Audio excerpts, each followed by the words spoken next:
नमस्कार। धारा जीएस में आप सभी का स्वागत है। मैं आपका आकाश सर उपस्थित हूं एक बार फिर से आप सभी के समक्ष धारा जीएस के डेली करंट अफेयर सीरीज के अंतर्गत, जिसमें हम हर दिन का करंट अफेयर डील करते हैं प्रश्नोत्तर शैली में। आज हम लोग डील करने वाले हैं 8, 9 और 10 मार्च के करंट इवेंट को। मैंने पहले भी आप लोगों को बताया था कि वीकेंड में अर्थात जब सैटरडे संडे आता है तो उस समय करंट अफेयर का वीडियो नहीं आता और उस समय के कंटेंट को हम आज अर्थात मंडे को कवर करते हैं और इसीलिए 8, 9 और 10 तारीख के कंटेंट को आज हम डील करने वाले हैं।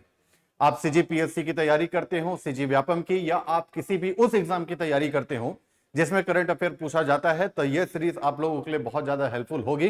तो इस सीरीज के साथ निरंतर जुड़े रहें। या जो भी चीज आप स्क्रीन में देख रहे हैं, जो भी कंटेंट हम डील करेंगे, ये सारा चीज आप पीडीएफ में प्राप्त कर सकते हैं हमारे टेलीग्राम चैनल से।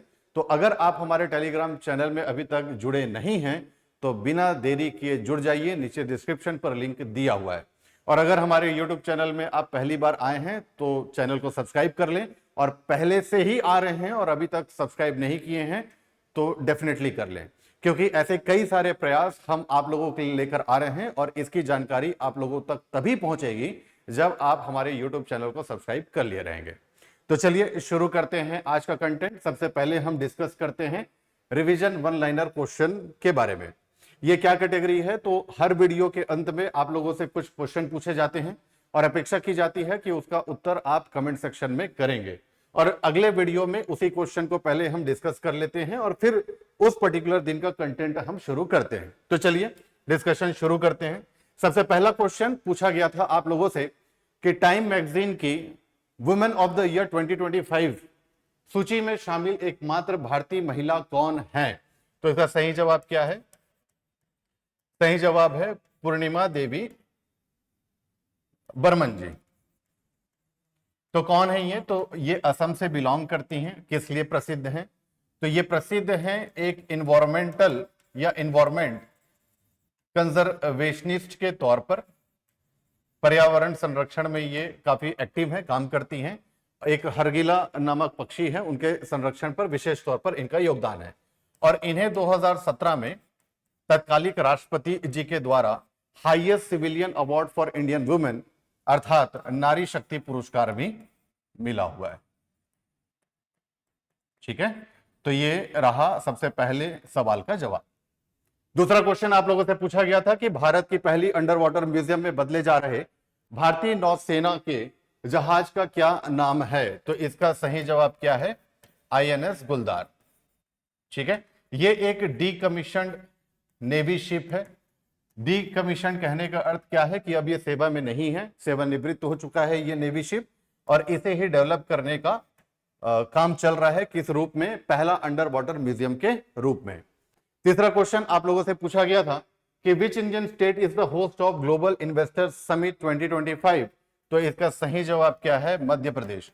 तो मध्य प्रदेश में ग्लोबल इन्वेस्टर समिट का आयोजन किया गया और इसमें अंतरराष्ट्रीय और घरेलू निवेशकों को भारत में, खासकर मध्य प्रदेश में निवेश के अवसरों से अवगत कराया गया और उन्हें प्रेरित किया गया कि वो आकर हमारे देश में इन्वेस्टमेंट करें, जिससे हमारे देश की जो जीडीपी वृद्धि है उसमें तेजी आए और उन्हें भी लाभ हो ऑब्वियसली। लास्ट क्वेश्चन आप लोगों से यह पूछा गया था कि लेपाक्षी टेम्पल जो हाल ही में समाचारों में था वो किस स्टेट में है, किस राज्य में है? तो इसका सही जवाब क्या है? यह टेम्पल है आंध्र प्रदेश में। लेपाक्षी टेम्पल एक प्रकार से, थोड़ी सी पृष्ठभूमि देख लेते हैं, तो 16वीं सेंचुरी का एक टेम्पल है। ठीक है, किस भगवान का मंदिर है ये? तो भगवान वीरभद्र का मंदिर है ये, जो भगवान शिव का ही एक रूप है। और इसका जो आर्किटेक्चर है, खासकर जो दुनिया का सबसे बड़ा मोनोलिथिक नंदी स्टैचू है यहां पर। मोनोलिथिक मतलब समझ रहे हैं, एक ही पत्थर को काट के ये नंदी मूर्ति बनाई गई है। तो इसका जो आर्किटेक्चर है, इसकी जो विशेषता है, इसकी वजह से हमारे देश के जो इतिहासकार हैं, हिस्टोरियंस हैं, गवर्नमेंट के साथ ये प्रयास कर रहे हैं कि इस मंदिर को भी यूनेस्को वर्ल्ड हेरिटेज साइट का एक दर्जा मिले और उस सूची में ये भी अपना नाम अंकित करा ले। अभी हुआ नहीं है, लेकिन इसकी जो कहानी चल रही है उस कहानी को देखकर लग रहा है कि बहुत जल्द ये यूनेस्को के विश्व धरोहर सूची में नाम अंकित करा लेंगे। चलिए आगे बढ़ते हैं। अब आज के कंटेंट पर हम आगे बढ़ें उससे पहले जिन छात्रों ने दिए गए प्रश्नों का उत्तर कमेंट सेक्शन में दिया था वो छात्र कौन कौन है? तो टिकेश मरकाम जी हैं, जया कुंजम जी हैं, साजिद शेख जी हैं, सुप्रिया गुप्ता जी हैं, हरीश जी हैं, आकांक्षा पाटिल जी हैं, सुमन नेताम जी हैं, लक्ष्मी चंद्राकर जी हैं। तो आप सभी छात्रों को सबसे पहले तो ये बधाई कि आप लगातार अपनी पढ़ाई कर रहे हैं, वीडियोस देख रहे हैं और कमेंट सेक्शन में उत्तर देकर अपनी भागीदारी भी दे रहे हैं इस डेली करंट अफेयर सीरीज को काफी तेज गति से आगे बढ़ाने के लिए। देखिए, एक बात तो ये क्लियर है कि जब आप लोगों से ये अपेक्षा की जाती है कि जो भी वीडियो में कहा जा रहा है कि क्वेश्चन दिया गया इसका आंसर बता दो, या आपको क्वेश्चन दिया गया है उसका आंसर लिखकर सबमिट कर दो, जैसे मुख्य धारा सीरीज चल रही है और आप लगातार अपनी भागीदारी देते हैं, तो हमें भी एक मोटिवेशन मिलता है और इस सीरीज में और क्या बेहतर किया जा सके, हमारे प्रयासों में और क्या नवाचार लाया जा सके, उस चीज को लेकर हम और ज्यादा प्रेरित हो जाते हैं। तो जब आप इस तरह से इन्वॉल्व होते हैं, आप अपना कंट्रीब्यूशन देते हैं, तो डेफिनेटली जो भी हम प्रयास कर रहे हैं उसकी क्वालिटी में इजाफा होता है। कुछ छात्र लगातार इस वन लाइनर सीरीज के अंतर्गत अपने आंसर दे रहे हैं और कुछ नए छात्र भी जुड़ रहे हैं। पिछले वीडियोस में ये कीप इट अप सेक्शन जो है वो बहुत छोटा सा होता था, लेकिन अब इतने छात्र इसमें आंसर दे रहे हैं कि एक अलग स्लाइड में रखा जा रहा है और बहुत खुशी होगी जब इतने सारे छात्र आंसर देने लगे कि 2-3 स्लाइड तक ये कीप इट अप वाला सेक्शन और ये जो छात्र हैं इनका नाम दिखता ही रहे। तो आप सभी को बधाई, इसी तरह से पढ़ाई जारी रखिए। चलिए आगे बढ़ते हैं। अब सबसे ज्यादा चर्चा में आज जो न्यूज है, आज जो करंट इवेंट है वो क्या है? भारत की जीत जो उसने अर्जित की है आईसीसी चैंपियंस ट्रॉफी में। भारत ने कितनी बार आईसीसी चैंपियंस ट्रॉफी जीता है? How many times has India won the champions trophy? पहली बार, दूसरी बार, तीसरी बार की चौथी बार? तो इसका सही जवाब क्या है? भारत यह ट्रॉफी तीसरी बार जीतता है। ठीक है, थोड़ा सा हम उसका बैकग्राउंड भी देख लें। वैसे तो आप लोग इतना ज्यादा इसे न्यूज में देख चुके होंगे, लाइव भी देख रहे होंगे कि इसके सारे कंटेंट आप लोगों को याद होंगे, लेकिन फिर भी क्योंकि करंट अफेयर सीरीज है तो इसमें इसका उल्लेख करना जरूरी था और ये पीडीएफ के रूप में जब आप अपने पास रखेंगे तो आगे चलकर रिवाइज करने में भी आपकी सहायता करेगा ये। तो भारत ने 9 मार्च 2025 को दुबई में आयोजित चैंपियंस ट्रॉफी के 9वें संस्करण में के फाइनल में न्यूजीलैंड को 4 विकेट से हराया और इस तरह से तीसरा आईसीसी चैंपियंस ट्रॉफी अपने नाम कर लिया। इससे पहले 2002 में सौरव गांगुली जी के कप्तानी में यह ट्रॉफी जीता गया था और दूसरी बार 2013 में एमएस धोनी जी के कप्तानी में इसे जीता गया था। ये जो ट्रॉफी है ये आईसीसी के अध्यक्ष जय शाह जी ने हमारे क्रिकेट टीम के कप्तान रोहित शर्मा को दिया। ठीक है, बस इतनी बेसिक बात ही इंपॉर्टेंट है। कुछ पुरस्कार भी दिए गए। मैन ऑफ द मैच किसे मिला? तो रोहित शर्मा जी को मिला। 76 रनों की पारी खेली थी इन्होंने, जो कि बहुत महत्वपूर्ण पारी थी। और इस पूरे टूर्नामेंट में जो सबसे बेहतरीन खिलाड़ी का पुरस्कार मिला, अर्थात सर्वश्रेष्ठ खिलाड़ी, मैन ऑफ द टूर्नामेंट, उसे वो कौन है, किसे मिला? सचिन रविंद्र जी को मिला, जो कि न्यूजीलैंड के खिलाड़ी हैं। सबसे ज्यादा रन इन्होंने स्कोर किया है इस पूरे टूर्नामेंट में, अप्रोक्सीमेटली 263 रन। ठीक है, चलिए दूसरा कंटेंट देखते हैं। खेलो इंडिया पैरा गेम्स 2025 की मेजबानी कौन सा शहर करेगा? Which city is the host of Khelo India para games KIPG 2025? कौन करेगा भाई? ऑप्शन क्या है? हैदराबाद की, न्यू दिल्ली की, बेंगलुरु की, भोपाल? तो इसका सही जवाब क्या होगा? न्यू दिल्ली। तो थोड़ी इसके पृष्ठभूमि पर भी बात कर लेते हैं। ये जो 2025 का खेलो इंडिया पैरा गेम्स होने वाला है वो इस प्रतियोगिता का दूसरा संस्करण है। पहला संस्करण दिसंबर 2023 में हुआ था, वो भी दिल्ली में ही हुआ था। ये जो दूसरा संस्करण है ये कब से कब आयोजित होगा? तो 20 से 27 मार्च तक आयोजित होगा। इसमें लगभग 1230 पैरा एथलीट शामिल होंगे, जिसमें कई खिलाड़ी ऐसे हैं जो 2024 के पेरिस पैरालंपिक और 2022 के एशियाई पैरा गेम्स के पदक विजेता हैं। यह जो खेलो इंडिया पैरा गेम्स आयोजन है ये खेलो इंडिया मिशन का ही एक क्रम का प्रयास है, जिसका उद्देश्य क्या है कि पैरा खेलों को बढ़ावा दिया जाए और जो प्रतिभाशाली एथलीट हैं उनको एक मंच प्रदान हो सके। ठीक है, मंच प्रदान किया जाए। चलिए आगे बढ़ते हैं। एक रिपोर्ट आई जिस रिपोर्ट का नाम है state of India digital economy report 2025, इसके अनुसार डिजिटल उपयोगकर्ता खर्च में भारत की रैंक क्या है? 26वीं, 27वीं, 28वीं या 29वीं? तो इसका सही जवाब क्या है? 28वीं। चलिए समझते हैं क्या है ये रिपोर्ट। तो सबसे पहली बात कि ये रिपोर्ट जारी कौन करता है? तो ये रिपोर्ट जारी किया जाता है Indian council for research on international economic relation के द्वारा। तो उसने ये रिपोर्ट जारी की और इस रिपोर्ट में भारत की डिजिटल प्रगति को दर्शाया गया और यह बताया गया कि जब हम जीडीपी परचेजिंग पावर पैरिटी के आधार पर देखते हैं तो भारत पूरी दुनिया का तीसरा बड़ा अर्थव्यवस्था है। जीडीपी के आधार पर नहीं समझना, जीडीपी परचेजिंग पावर पैरिटी के आधार पर थर्ड रैंक मिलता है भारत को, थर्ड रैंक में है भारत। लेकिन जब हम डिजिटल उपयोगकर्ता की दृष्टि से देखते हैं तो भारत का रैंक आता है 28वां और इससे क्या पता चलता है कि प्रति व्यक्ति डिजिटल अपनाने में अंतर है। ठीक है, और जिस तेज गति से हमारी इंडियन इकोनॉमी आगे बढ़ रही है उससे दुगनी तेज गति से डिजिटल इकोनॉमी भी बढ़ रही है और इसी गति से अगर ये डिजिटल इकोनॉमी बढ़ती रही तो 2029 तक भारत की जीडीपी का लगभग 20% हिस्सा इस डिजिटल इकोनॉमी की वजह से होगा, ऐसा इस रिपोर्ट में बताया गया है। अब इसका क्या यूज है?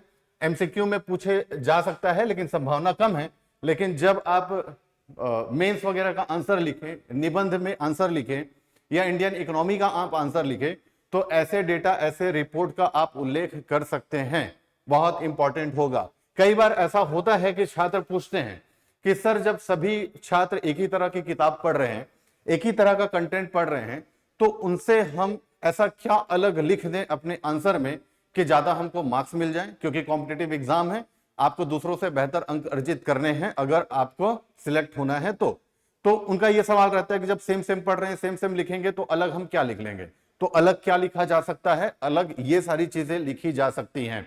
इसके लिए आपके पढ़ाई का अप्रोच थोड़ा सा डायनेमिक रखना होगा।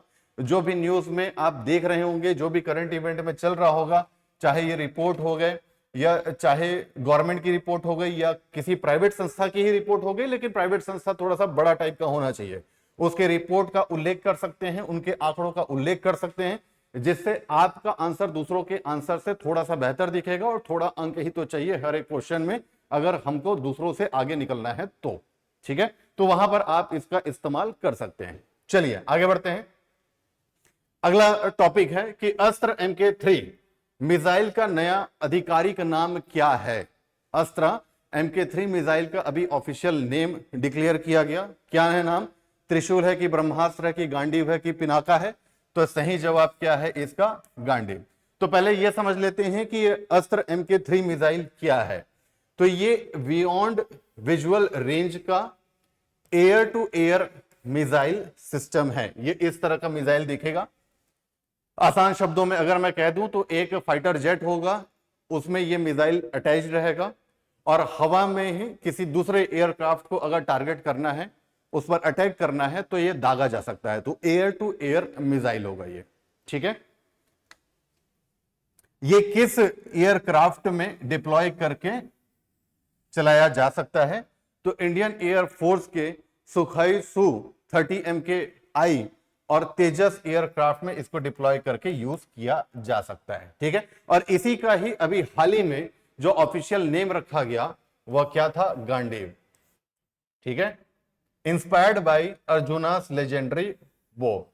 तो जो अर्जुन है महाभारत के, उनका जो धनुष था उसका नाम भी क्या था? गांडीव। तो उसी से इंस्पायर्ड होके इसका नाम भी गांडीव रखा गया है। चलिए आगे बढ़ते हैं। गोल्डन डोम किस देश की मिसाइल रक्षा प्रणाली है? Golden Dome is a missile defence programme of which country? इसका जिक्र हुआ जब ट्रंप साहब पहली बार संबोधन दे रहे थे कांग्रेस में राष्ट्रपति बनने के बाद, तो उन्होंने बहुत सारे अपने स्कीम्स, ऑब्जेक्टिव्स बताए। उसी में ये Golden Dome missile defence system के बारे में भी कहा कि हम इस तरह का एक मिसाइल डिफेंस प्रोग्राम लॉन्च करेंगे, शुरू करेंगे अपनी देश के सिक्योरिटी के लिए। तो इसका जवाब आप लोग को समझ में आ ही गया होगा कि किस कंट्री का प्रोग्राम है ये? संयुक्त राज्य अमेरिका, यूनाइटेड स्टेट्स का। ये जो Golden Dome missile defence programme है ये एक्चुअल में इंस्पायर्ड है इजराइल के आयरन डोम मिसाइल सिस्टम पर। थोड़ा सा उस पर बात कर लेते हैं क्योंकि अभी इजराइल ने भी इसको यूज किया था। आपको पता ही है जो ये हमास और इजराइल का जंग चल रहा है, तो उस जंग में कई बार इसका जिक्र हुआ। शुरुआती दिनों में तो ज्यादा ही इसका चर्चा हो रहा था। ठीक है, तो क्या है ये आयरन डोम मिसाइल रक्षा प्रणाली, जिसको एग्जाम्पल लेकर America Golden Dome missile defence system develop कर रहा है। देखिए समझते हैं थोड़ा सा इसका मैकेनिज्म कैसा है। सबसे पहले नंबर पर देखिए, एनिमी का जो रॉकेट है वो इस तरह से मान लो किसी एक देश में आ रहा है। ठीक है, तो एक शील्ड बना रहेगा। शील्ड ऐसा दिखेगा नहीं आपको, ये आपका डिजिटल एक प्रकार से वर्चुअल शील्ड रहेगा। तो एनिमी का रॉकेट आएगा, दूसरे नंबर पर इस डिफेंस सिस्टम का रडार सिस्टम उस मिसाइल को डिटेक्ट कर लेगा। फिर कंट्रोल सिस्टम ये एस्टिमेट करेगा कि ये जो मिसाइल आ रहा है दुश्मन का, उसका इंपैक्ट पॉइंट क्या है, उसकी ट्रेजेक्टरी क्या है, और जब वो डिटेक्ट कर लेगा तब तीसरा मतलब जो अगला हिस्सा होगा इस डिफेंस सिस्टम का, वो क्या करेगा कि यहां से एक मिसाइल लॉन्च करेगा और हवा में ही दुश्मन के मिसाइल को इंटरसेप्ट करके नष्ट कर देगा, अर्थात देश में आने से रोक देगा। तो इसीलिए इसका नाम क्या दिख रहा है, ये अटैकिंग वाला डिफेंस सिस्टम नहीं है, सॉरी अटैकिंग वाला मिसाइल सिस्टम नहीं है, ये डिफेंस वाला सिस्टम है। देखिए ना, एनिमी का जो मिसाइल आ रहा है उसे नहीं आने दिया, सुरक्षा के लिए उसे हवा में ही मारकर खत्म कर दिया गया। इस तरह का सिस्टम ये काम करता है, समझ में आ गया होगा। ठीक है, तो जैसा ये इजराइल का आयरन डोम मिसाइल रक्षा प्रणाली है, उसी के तर्ज पर ट्रंप साहब ने कहा कि हम Golden Dome missile defence system develop करेंगे जो प्रोटेक्ट करेगा हमें बैलिस्टिक, हाइपरसोनिक और क्रूज मिसाइल से या फिर किसी भी प्रकार के हवा वाले खतरे से। ठीक है, चलिए हवा में ही उड़ा देंगे उसको डिटेक्ट करके। अगला क्वेश्चन है, या अगला टॉपिक है, हाल ही में चर्चा में रहा माउंट एरेबस किस महाद्वीप में स्थित है? Mount Erebus which was seen in the news is located in which continent? Antarctica की, अफ्रीका की, ऑस्ट्रेलिया की, दक्षिण अमेरिका? इसका सही जवाब है अंटार्कटिका। तो अब देखते हैं क्या है ऐसा खास जिस वजह से ये न्यूज में है। पहले इसका लोकेशन देख लेते हैं। ये रहा अंटार्कटिका, और अंटार्कटिका के दक्षिण वाले पार्ट पर यहां पर आप देखेंगे रॉस आइलैंड, और इसी रॉस आइलैंड पर है क्या, ये माउंट एरेबस ज्वालामुखी पहाड़ है। ये ऐसे बर्फ से ढका भी है, और आप देख रहे होंगे कि लावा भी इरप्शन हो रहा है। तो न्यूज में क्यों है ये? न्यूज में इसलिए है क्योंकि ये जो आपको स्थिति दिख रही है, आपको समझ में आ ही रहा होगा कि यहां पर जीवन की उत्पत्ति या उनका रहना, उनका विकास होना थोड़ा असंभव टाइप का दिख रहा है। प्रतिकूल इन्वायरमेंट आपको दिख रहा है, बर्फ भी है, टेम्परेचर बहुत कम भी वाली कहानी चल रही है, और वॉल्केनिक लावा इरप्शन भी हो रहे हैं, तो विसंगति है। तो यहां जीवन कैसे होंगे, कैसे पनपेंगे, ये असंभव दिखता है। लेकिन अपवाद स्वरूप यहां पर क्या दिख रहा है कि ये जो अंटार्कटिका का माउंट एरेबस है, यहां पर सूक्ष्म जीवों का हमको उदाहरण दिखता है। सिर्फ ऐसा नहीं है कि उत्पत्ति हुई है, काफी फ्लरिश भी कर रहे हैं, और उनको देखकर यह अनुमान लगाया जा सकता है कि इतने प्रतिकूल वातावरण में अगर पृथ्वी में ये सूक्ष्म जीव अगर पनप रहे हैं, तो जो हम दूसरे ग्रहों के बारे में सोचते हैं कि वहां पर इतनी प्रतिकूल इन्वायरमेंट है, वहां पर जीवन कैसे उत्पत्ति होगी, तो इससे आपको क्या, इस एग्जांपल से आपको क्या समझ में आ रहा है कि अगर अंटार्कटिका में ये हो सकता है, तो दूसरे दुनिया में, दूसरे ग्रहों में भी ऐसी संभावना हो सकती है कि वहां पर भी जीवन हो। तो अगर इसका स्टडी करेंगे तो अन्य ग्रहों के जीवन के पोटेंशियल के बारे में आप अनुमान लगा सकते हैं, ऐसा विद्वान कह रहे हैं, और इसी वजह से ये न्यूज में बना हुआ था। अब ये जो आइलैंड है, ठीक है, सॉरी, ये जो माउंट एरेबस है, इसको डिस्कवर किया गया था किसके द्वारा? सर जेम्स क्लार्क रॉस जी के द्वारा 1841 में, और इसी वजह से रॉस आइलैंड नाम पड़ा। और ये जो माउंट एरेबस है उनके शिप का नाम था, और इसीलिए उन्होंने इसका पहाड़ का नाम रख दिया माउंट एरेबस। ठीक है, 1972 से ये एक एक्टिव वोल्केनो है। एक तरह से आप इसे ये भी समझ सकते हैं, इसमें मतलब एक इंपॉर्टेंट पार्ट ये भी है कि सदर्न मोस्ट एक्टिव वोल्केनो है ये हमारे पृथ्वी का, पूरे पृथ्वी का जो सबसे दक्षिणवर्ती या दक्षिणतम सक्रिय ज्वालामुखी है वो कौन है? Mount Erebus. ठीक है, क्लियर है, आगे बढ़े। हाल ही में ट्रॉपिकल साइक्लोन अल्फ्रेड ने किस देश को प्रभावित किया? Tropical cyclone Alfred hits which country recently? Australia, Bharat, Cuba की जापान? तो सही जवाब क्या है? ऑस्ट्रेलिया। ठीक है, प्रभावित किया मतलब काफी तहस नहस हुआ, काफी दिक्कतें हुई। ये ऑस्ट्रेलिया है और ऑस्ट्रेलिया के इधर ईस्टर्न साइड में ये साइक्लोन बना। ठीक है, तो ऑस्ट्रेलिया का एक बहुत बड़ा हिस्सा इस साइक्लोन से प्रभावित हुआ है। तो आज का कंटेंट इतना है।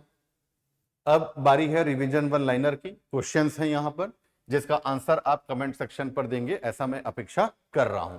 सबसे पहला क्वेश्चन है कि राष्ट्रीय विज्ञान दिवस 2025 की थीम क्या है, यह बताना है। दूसरा, किस संस्था ने सार्वजनिक व्यय की गुणवत्ता सूचकांक का विकास किया, क्वालिटी ऑफ पब्लिक एक्सपेंडिचर का?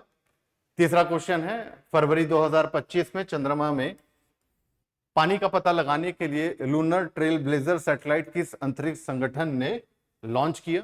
और चौथा है, हाल ही में डीआरडीओ द्वारा परीक्षण किए गए भारत के पहले स्वदेशी रूप से विकसित हवा से दागे जाने वाले एंटी शिप मिसाइल सिस्टम का नाम क्या है?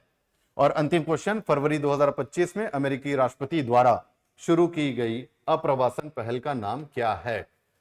क्लियर है? तो इन सभी क्वेश्चन का आंसर आपको देना है कमेंट सेक्शन में। ये सभी क्वेश्चन हमारे डेली करंट अफेयर सीरीज से ही लिए गए हैं। तो अगर आप लगातार इस सीरीज के साथ जुड़े हुए हैं तो ये सारे टॉपिक डिस्कस किए गए हैं और आप इसका जवाब बहुत आसानी से दे सकते हैं। ठीक है, तो चलिए कल के इंपॉर्टेंट इवेंट पर वीडियो लेकर मैं कल फिर से मिलूंगा आप सभी से। तब तक के लिए take care, good bye and thank you.